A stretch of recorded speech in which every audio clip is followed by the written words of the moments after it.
Eh bien, nous avons passé notre prochain invité au salon, parce qu'on le reçoit dans notre magnifique salon. Très bien. On est très bien, en tout cas, confortablement assis. Bon.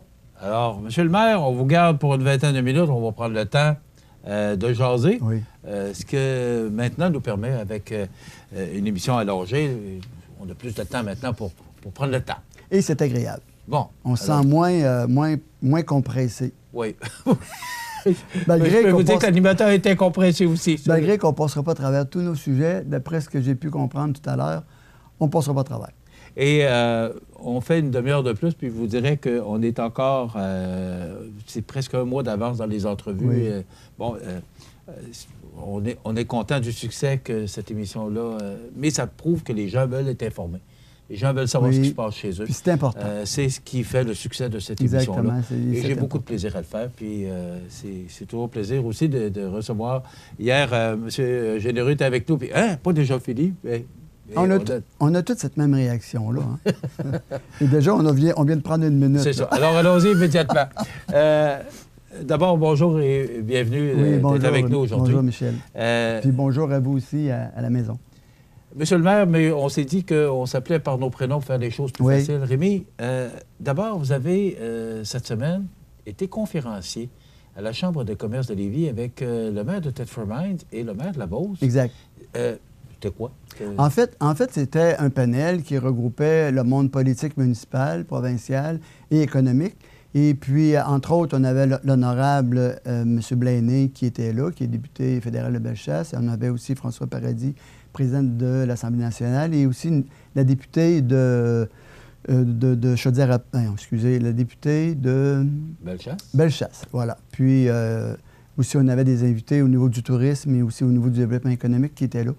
Alors, en fait, c'était sous le thème « Nous sommes Chaudière-Appalaches ».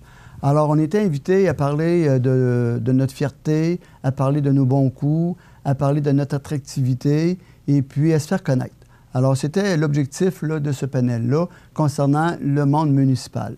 Et puis, ça nous a permis, encore là, on avait 20 minutes pour les 3 panélistes. Alors, il faut comprendre que c'était très superficiel comme présentation.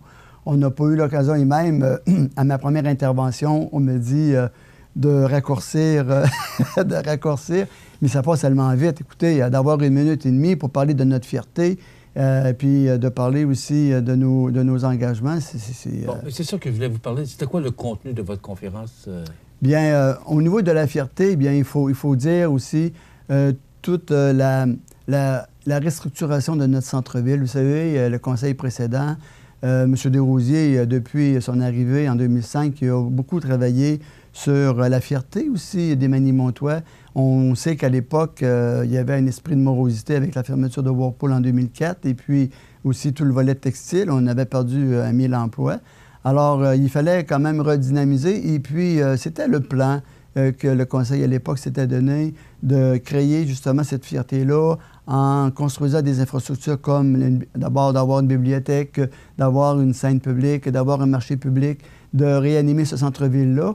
Moi, bien, je continue dans cette perspective-là aussi pour... Vous étiez conseiller aussi. Vous avez été conseiller tout le temps que M. Desrosiers était maire. Là. Oui, exactement. Bien, 2 mandats. Hein? Le premier mandat, j'étais absent, mais les 2 autres mandats, dont que M. Desrosiers a été maire, j'étais présent et puis j'ai contribué aussi à cette fierté-là. Et je crois beaucoup que notre vieux Montmagny doit poursuivre cette envolée-là. Alors, on a d'autres infrastructures qu'on souhaite y installer dans le parc du souvenir pour l'avoir inauguré un nouveau nom à l'automne dernier dans le cadre du 100e anniversaire de la Première Guerre mondiale.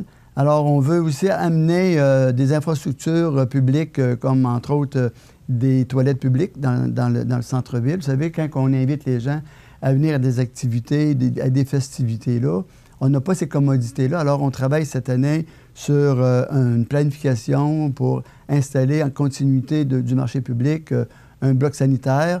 Et puis, on veut y implanter éventuellement un sentier réfrigéré pour faire du patinage, animer ce centre-ville-là, continuer à amener les gens. Et puis aussi, dans le cadre des fêtes du 375e, et aussi au-delà de ça, et en amont de ça également, on souhaite amener des infrastructures récréatives qui vont attirer les gens à venir visiter notre centre-ville et puis se récréer également. C'est des projets qu'on travaille avec la Société de développement économique et le comité du centre-ville et aussi des gens du milieu qui ont des idées pour animer notre centre-ville, notre scène publique, à laquelle on a beaucoup d'ouverture.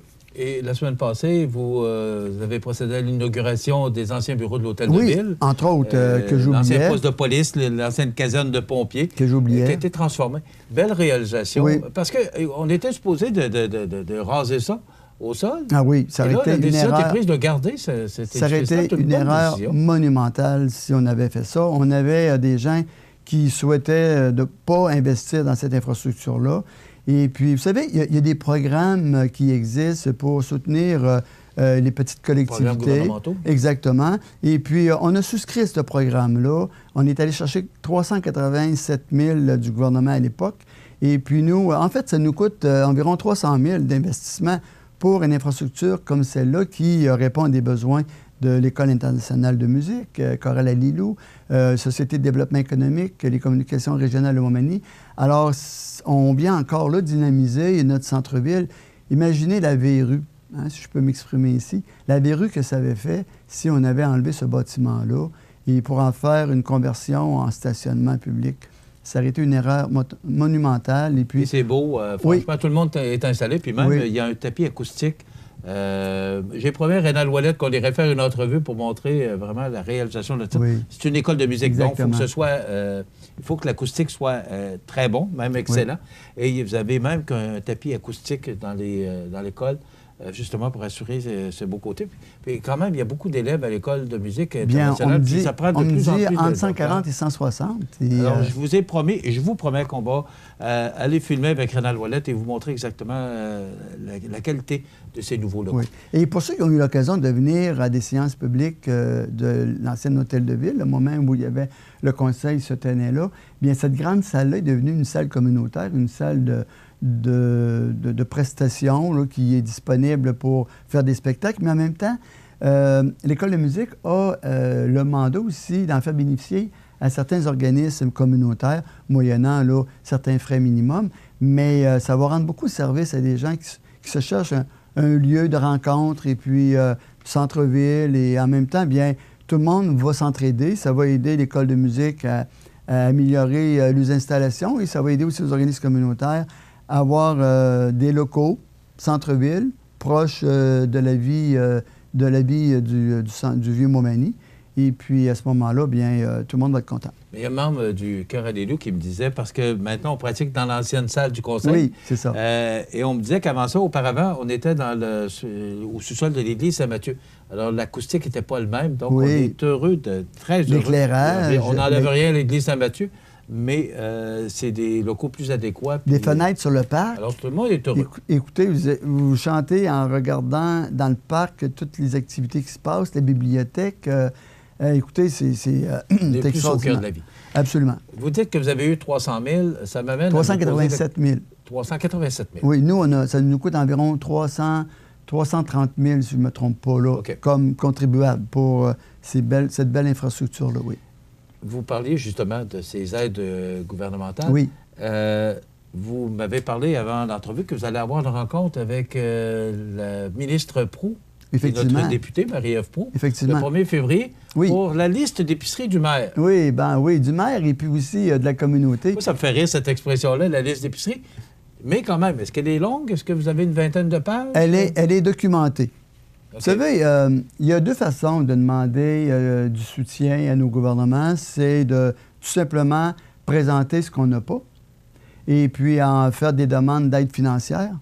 Et aussi, une autre manière que moi je privilégie, c'est de démontrer l'importance d'investir dans certaines infrastructures pour être attractif, faire de la rétention, faire du développement économique et aussi en faire faire de Montmagny, ville de centralité, un pôle dynamique et attractif. Et moi, je me compare un peu, vous savez, quand on réfléchit sur la façon dont on veut amener nos dossiers, on a le maire Labaume qui, lui, travaille beaucoup pour son tramway.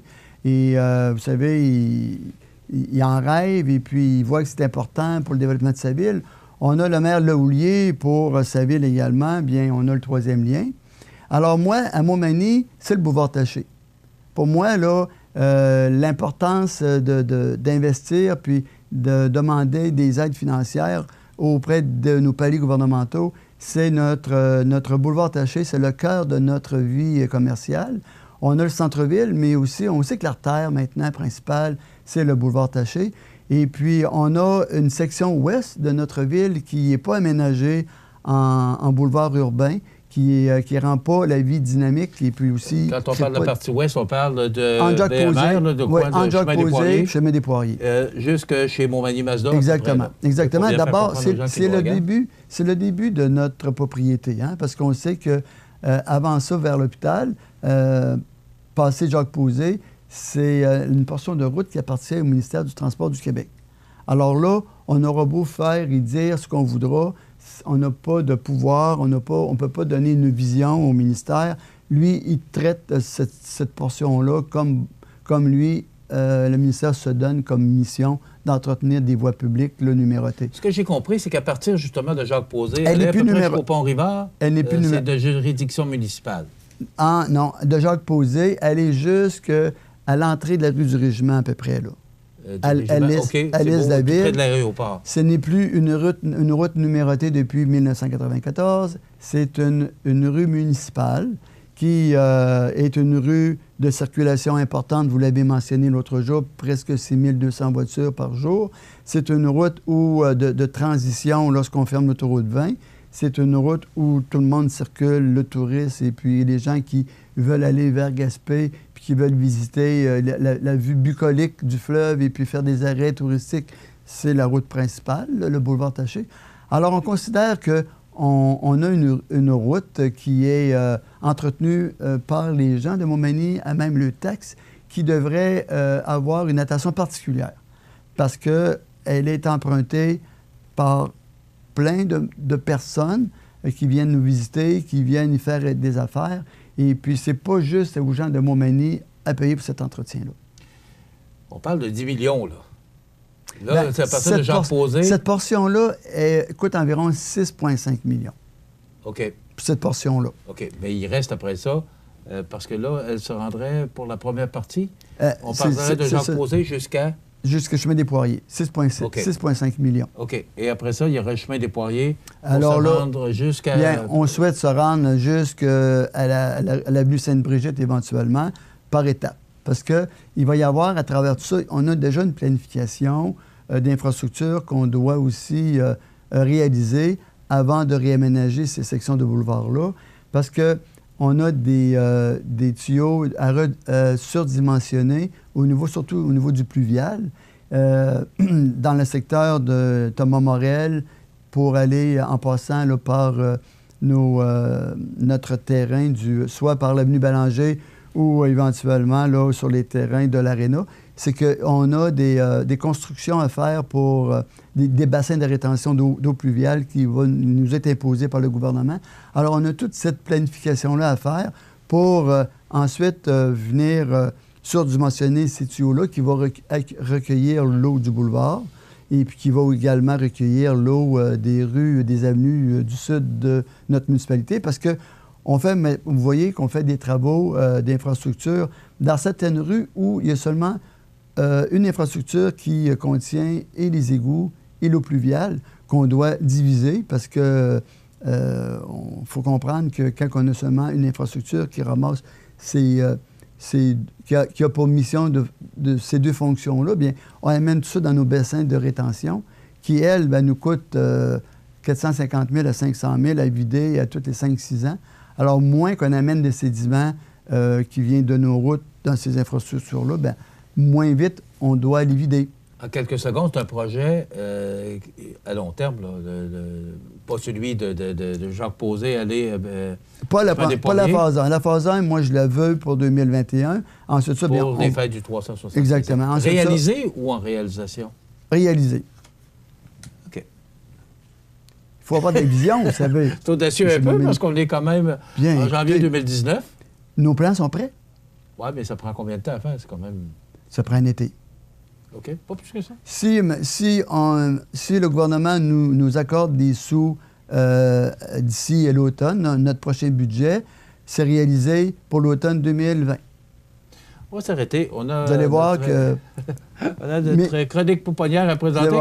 On revient avec... Je vous disais tout à l'heure, je parle souvent de la portion du boulevard Taché pour lesquels je trouve très important qu'on réalise des travaux avant 2021. C'est qu'on a des investisseurs qui ont des projets importants, et puis dans ce secteur-là, et nous, là, c'est notre devoir. C'est notre devoir et c'est notre obligation aussi de faciliter ces investissements-là.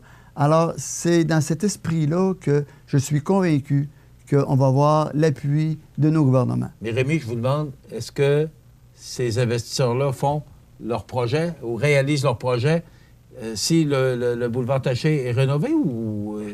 Vous savez, est-ce que c'est une raison? Est-ce que c'est une... C'est une condition? Condition. Bon, je ne voulais pas vous enlever le terme de la bouche. C'était pas une condition comme... c'est une démarche commune. Vous savez, quand on a un projet, quand on est deux à avoir des projets puis à croire au développement d'une région, bien, il faut jaser d'égal à égal. Et puis, c'est dans cet esprit-là que les promoteurs qui veulent investir chez nous, c'est dans cet esprit-là qu'on discute. On va tout faire pour travailler conjointement dans des projets de développement. Alors, c'est ça qu'il faut leur donner comme message. Pas dire si tu le fais, je le fais, ou si tu... On va leur démontrer qu'on tient beaucoup à ces investissements-là et on va travailler en amont et on va travailler pendant et on va tout faire pour que les gens croient en notre développement. Et puis, c'est ça que je veux amener à notre ministre, c'est qu'il faut croire en notre développement et puis il faut investir. Bon, ça m'amène à vous poser la question. Là, on avait d'autres sujets, mais là, on va passer notre entrevue là-dessus. Hier, j'entendais quelqu'un qui me disait « Ouais, mais là, le déneigement, ça va-tu encore augmenter le compte de taxes? » Vous savez que c'est la corde sensible des citoyens, les taxes. Oui, bien oui. Bon. Là, c'est sûr qu'on a beaucoup de neige. C'est ma corde aussi, hein? Oui. On a beaucoup de neige. Oui. Vous parlez d'un projet de 6,5 millions. Oui. Et là, j'entends tout le monde, « Ouais, mais là, le maire va-tu nous augmenter notre compte de taxes? » Alors, écoutez, je vous pose la question. Je me la suis fait poser hier. J'ai dit, je vais la poser au maire demain. Est-ce que c'est une 6,5 millions? C'est sûr que, bon, vous travaillez pour avoir de l'aide gouvernementale, mais le déneigement et tout ce qu'on est en train de faire, parce qu'on est en train de se faire une belle ville, mais l'inquiétude des gens, c'est toujours le célèbre compte de taxes. Est-ce que tout ça peut faire augmenter le compte de taxes, particulièrement le déneigement, là, qui nous coûte une fortune de ce temps-ci? Bon, des tempêtes, et en passant, c'est bien déneigé. Oui. Je tiens à le mentionner, là, parce que moi, je reste dans un coin où c'est pas toujours facile, la rue de la Durantais, et je peux vous dire qu'on a eu de bons services au cours de la dernière tempête, puis c'était pas beau dans le coin. Oui, puis vous savez pourquoi, puis comment on est arrivé à avoir un bon service dans votre secteur. On a mis des balises, on a mis de l'équipement supplémentaire, on a priorisé après une tempête, mais la question n'était pas là. La question, c'est, écoutez, il n'y a pas personne autour de la table du conseil municipal qui travaille pour augmenter les taxes. Vous savez, il faut comprendre qu'il y a le budget d'opération, puis il y a le budget d'immobilisation. On a le contrôle sur l'immobilisation. Quand on parle d'investissement, on parle de règlement d'emprunt, on parle de subventions, et tout ça se fait sur des périodes de 15 ans. Alors, on n'arrive pas avec un projet, puis toujours dans notre esprit, on rembourse toujours au niveau de la dette le montant supérieur à ce qu'on emprunte. Donc, dans cet esprit-là, il faut... C'est que la dette diminue à chaque année. Oui, c'est ça que je comprends. Puis on a du contrôle là-dessus. Là où on n'a pas de contrôle, et c'est là que souvent le compte de taxes, il vient jouer, il vient apporter une aide quelconque, c'est que dans les budgets d'opération, il y a des dépenses incontrôlables, ce qu'on appelle incompressibles. Vous savez, ici, demain matin, l'électricité augmente, le pétrole augmente, les produits qu'on prend pour traiter notre eau augmentent, les produits qu'on prend pour déneiger, déglacer augmentent. Je ne sais pas moi, mais par exemple, on doit payer davantage les coûts de transport de neige, tout ce qui est les conventions collectives. Alors, ça, c'est des dépenses incompressibles et on en a d'année en année d'environ entre 350 et 400 000 par année. Quand on fait le budget au départ, là, on arrive toujours à 7, 8, 900 000 de dépenses incompressibles. Si on prenait ces dépenses incompressibles-là, puis qu'on n'en éliminait pas quelques-unes, là, ça serait des comptes de taxes annuels de 10 qu'on augmenterait. Et on parle de 1,5 2 ce qui représente environ 210 000 de revenus qu'on va chercher par ces augmentations-là. Et on parle de dépenses incompressibles minimalement entre 350 000 et 400 000. Donc, écoutez, il y aura toujours je reviens à ma question. Une petite augmentation. Est-ce que ces investissements-là vont non. Ou pourraient faire augmenter le compte de taxes? Pas en immobilisation. Okay. C'est pas ça qui fait que... Parce que c'est pas une dépense, c'est une dépense contrôlée. De contrôler. Contrôlée, puis souvent, bien, on le dit tout le temps, on investit à la hauteur des aides financières qu'on a. Alors qu'une dépense de salaire, une dépense... on respecte les conventions. De déneigement, de transport, là, c'est direct, c'est dans la dépense, alors qu'une immobilisation, c'est du long terme. Oui, puis on peut le contrôler. On peut décider d'une année qu'on ne fait rien. Et c'est des taxes qui vont nous revenir parce qu'il y a des promoteurs qui veulent se construire dans ce quartier-là. C'est l'œuf ou la poule. Hein. Si tu n'investis pas, tu n'attires pas. Puis si tu n'attires pas, bien, tu n'as pas de revenus. Vous savez, c'est toujours ça un petit peu. Ce qui fait qu'à un moment donné, on accepte d'investir parce qu'on sait que ça va rapporter dans quelques années aux citoyens, puis ça va diminuer l'effort fiscal qu'ils apportent à nos budgets. Déjà 25 minutes de passé. Là, il va falloir en prendre un peu plus. Non, mais c'est correct. Ça répond à des besoins, puis j'aime mieux venir plus souvent que trop longtemps. Alors, vous revenez dans 15 jours. C'est bien. Merci beaucoup. Bonjour à vous. Alors voilà, Rémi Langevin, maire de Montmagny. Dans quelques instants, José Soucy et les grands titres de l'actualité.